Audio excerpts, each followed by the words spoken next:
Hello friends, welcome back again to my channel charts food bridge. কেমন আছো সবাই বন্ধুরা? আশা করি সবাই খুব ভালো আছো আর সুস্থও আছো। বন্ধুরা, এই ভ্লগটাই হলো দীঘা ট্যুর ভ্লগের লাস্ট ভিডিও। হ্যাঁ বন্ধুরা, দীঘাতে গিয়ে প্রচণ্ড আনন্দ করেছিলাম, প্রচণ্ড মজা করেছিলাম। আর তোমাদের সাথে অলরেডি আমি শেয়ার করেছি যে ওখানে গিয়ে কোন কোন রেস্টুরেন্টে আমি খেয়েছি, কি কি খেয়েছি, আর সেই খাবারগুলোর কিরকম প্রাইস ছিল।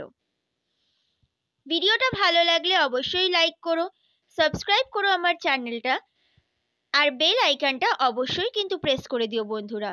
আর ভিডিওটা তোমাদের সকল বন্ধুদের সাথে কিন্তু অবশ্যই শেয়ার করো। কমেন্ট করে আমাকে জানিও ভিডিওটা যদি ভালো লাগে। তাহলে চলো বন্ধুরা, এবার ভিডিওটা শুরু করা যাক। আজকের ভিডিওতে আমি তোমাদের সাথে শেয়ার করব লাস্ট যে হোটেলটাতে আমি খেয়েছিলাম। সেই হোটেলটার নাম ছিল rainbow catering site hotel Ranikuthi. Ranikuthi যে হোটেলটা নিউ দীঘাতে আছে তার ঠিক নিচেই এই রেস্টুরেন্টটা। বাঙালি খাবার খেয়েছিলাম, ইলিশ থালি নিয়েছিলাম।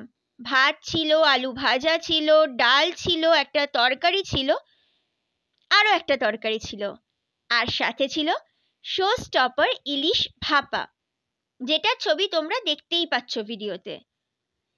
সবকটা আইটেমই খুব ভালো ছিল খেতে, আমার প্রচণ্ড ভালো লেগেছে। আর ইলিশ ভাপাটা তো জাস্ট অসম। ইলিশ থালিটার প্রাইস ছিল 350 টাকা করে।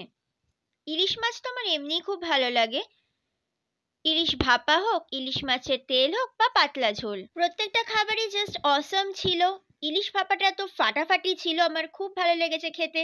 আজকের ভিডিওটা এতটাই বন্ধুরা। ভালো লাগলে লাইক করো, শেয়ার করো সকল বন্ধুদের সাথে, আর অবশ্যই আমার চ্যানেলটা সাবস্ক্রাইব করে নিও। আজকে আসছি, দেখা হবে পরের ভিডিওতে। সবাই খুব ভালো থেকো, টাটা।